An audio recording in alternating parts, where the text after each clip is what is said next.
সুপ্রিয় দর্শক, আসসালামু আলাইকুম। কচু শাক শরীরের জন্য অনেক উপকারী। যাদের রক্তশূন্যতার সমস্যা আছে তাদের জন্য তো এটি ডাক্তাররাও খাওয়ার তালিকায় রাখতে বলেন। আজকের পর্বে আপনাদেরকে তৈরি করে দেখাবো লেবুর কুঁড়ি দিয়ে কচু শাক ভাজি। অল্প সময় এই মজাদার রেসিপিটি তৈরি করা যায়। তাহলে চলুন দেখে নেওয়া যাক এই রেসিপির পুরো প্রস্তুত প্রণালী। কিন্তু তার আগে যারা এখনও আমার চ্যানেলটাকে সাবস্ক্রাইব করেননি, এই ধরনের আরও নতুন নতুন রেসিপি পেতে প্লিজ আমার চ্যানেলটাকে সাবস্ক্রাইব করে পাশে আসা বেল আইকনটি প্রেস করে দিন পরবর্তী ভিডিওর নোটিফিকেশন সবার আগে পাওয়ার জন্য।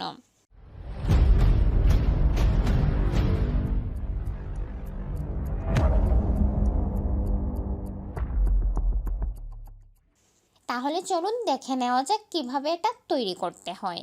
কচু শাক পরিমাণ মতো, রসুন কুচি একটা রসুন, পেঁয়াজ কুচি ছোটো একটা পেঁয়াজ, লবণ স্বাদ মতো, কাঁচামরিচ 4-5টা, লেবুর কুঁড়ি পরিমাণ মতো, হলুদ গুঁড়ো 1 চামচ, মরিচ গুঁড়ো 1 চামচ, ধনিয়া গুঁড়ো 1 চামচ, তেল পরিমাণ মতো।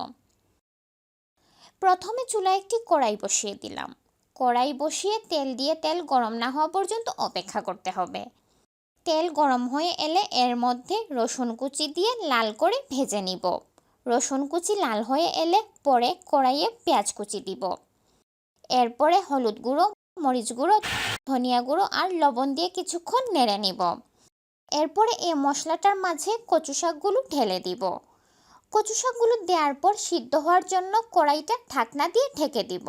তবে সিদ্ধ হওয়ার জন্য কচু শাকের কড়াইটাকে চুলায় কমপক্ষে 10 মিনিটের মতো অল্প আঁচে রেখে দিতে হবে।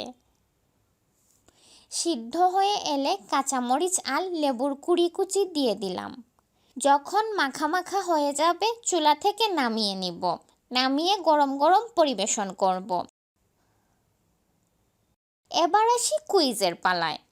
গত পর্বে আমরা জিজ্ঞেস করেছিলাম ভাত রান্নায় কতটুকু পানি দেওয়া সবচেয়ে ভালো। আমি জানি না আদৌ এরকম প্রশ্ন আমাদের দর্শকদের মধ্যে কারো মাথায় আগে এসেছিল কিনা।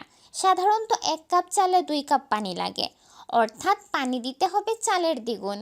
তবে পাত্রের আকারে, চালের জাত, চুলার তাপ ইত্যাদির তারতম্যে এই হিসাবের হেরফের হতে পারে। তাছাড়া রান্নার পদ্ধতির ওপরও এই পরিমাণ কম বেশ হয়, কারণ অনেকে ভাত রান্নার সময় পানি সম্পূর্ণ শুকিয়ে ফেলেন। তো আজকের কুইজ হচ্ছে, মাংস ভেজে নিলে কি স্বাদ অটুট থাকে? প্রতিবারের মতো এর উত্তর আগামী পর্বে দেয়া হবে। আশা করি আজকের রেসিপিটি আপনাদের ভালো লেগেছে। ভালো লাগলে ফ্রেন্ডস ও ফ্যামিলির সাথে শেয়ার করতে ভুলবেন না। ভিডিওতে অবশ্যই একটি লাইক দিয়ে দেবেন। আজকের মতো তাহলে এখানেই বিদায় নিচ্ছি। ভালো থাকবেন সবাই। আল্লাহ হাফেজ।